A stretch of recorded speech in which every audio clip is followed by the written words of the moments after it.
There's a moment every grower faces in harsh seasons or neglected plots when the soil has crossed the line from merely dry to, well, lifeless. It crumbles into powder, repels water, and behaves more like dust than anything capable of supporting roots. This condition is not new. Agricultural records from drought-stricken regions across Asia, the Middle East, and parts of Africa describe the same challenge.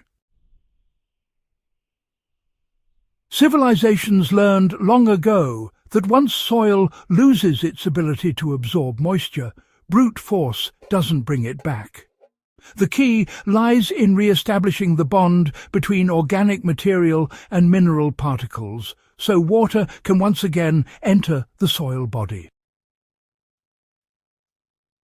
For the next minute, think in the mindset of those early land restorers who rebuilt fertility out of ruin. They didn't till, plough, or break the dust. They added a single binding layer that reset the entire soil system. And by the end of this guide, you'll know how to use that same ancient slurry strategy to turn dry dust into moisture-holding earth with surprising speed. The first truth is that dusty soil rejects water because it has lost all organic binders. When soil becomes hydrophobic, the problem isn't just dryness. The mineral particles separate and harden into fine powders that shed water rather than absorb it. Tilling or breaking this powder only creates more loose particles and accelerates the damage. Historically, communities facing prolonged drought recognized that the revival of dead soil required a binder, something that would fuse dust into aggregates again. This is where the slurry technique emerged. A slurry, at its simplest, is a mixture of water and organic material blended to a thick, pourable consistency. When applied as a surface layer, this mixture coats dust particles and begins rebuilding the soil structure from the top down.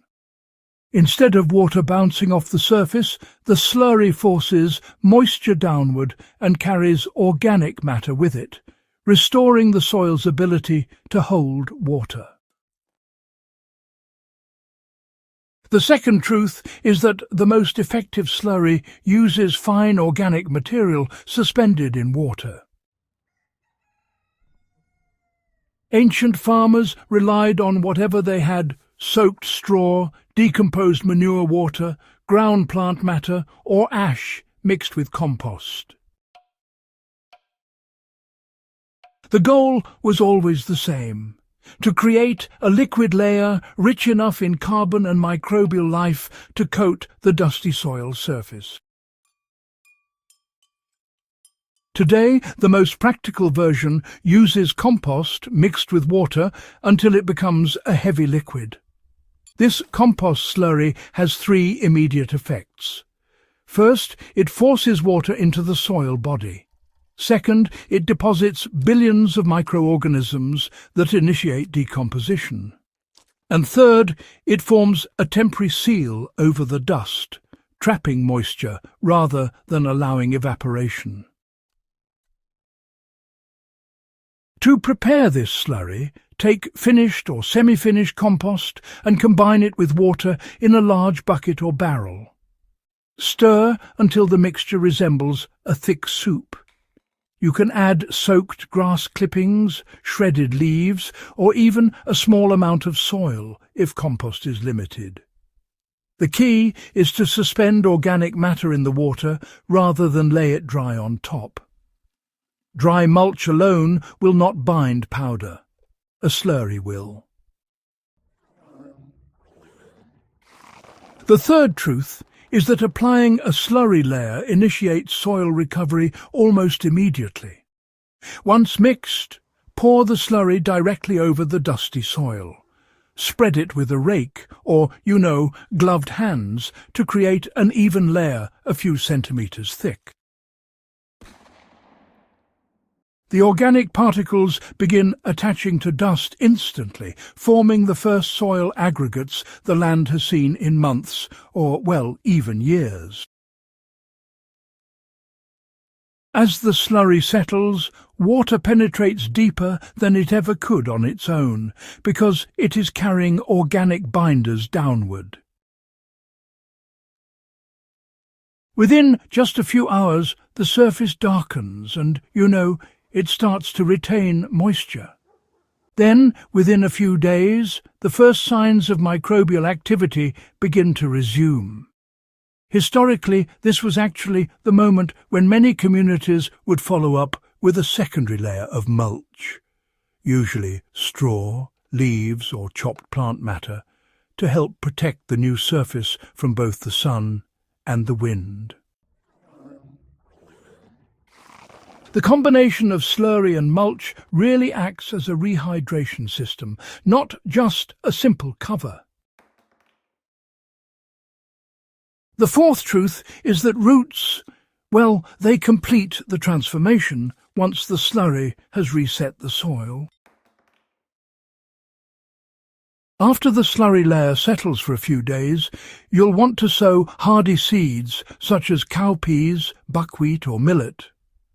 These fast-rooting plants, force their roots into the revived soil and create channels that will hold future water.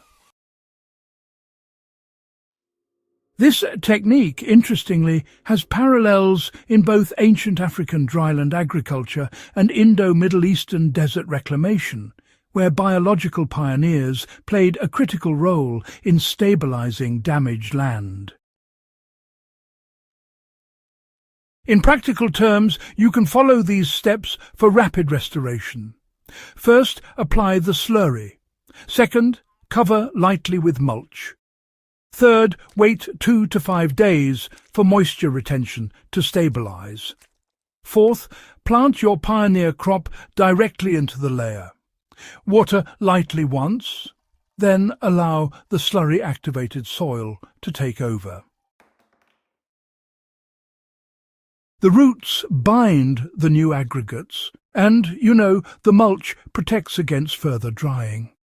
Within weeks, soil that once repelled water begins absorbing it easily, forming dark, crumbly layers beneath the surface. The final truth is that slurry layers revive soil because, they rebuild what drought destroys: structure.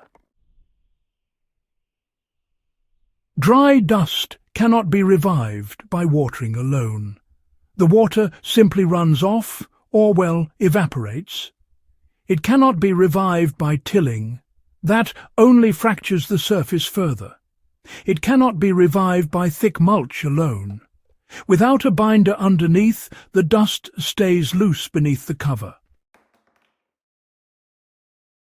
A slurry works because it creates an organic bridge between dust and water. It has been used in various forms throughout history, from European compost teas to African manure wash methods. And it remains one of the fastest, most efficient ways to rescue degraded soil today. If this guide helped you understand the power of restoring dead soil with a single slurry layer, make sure you subscribe to Farm Lab, share this video with fellow gardeners and history-minded homesteaders, and join us for more deep, practical, time-tested strategies for building resilient land.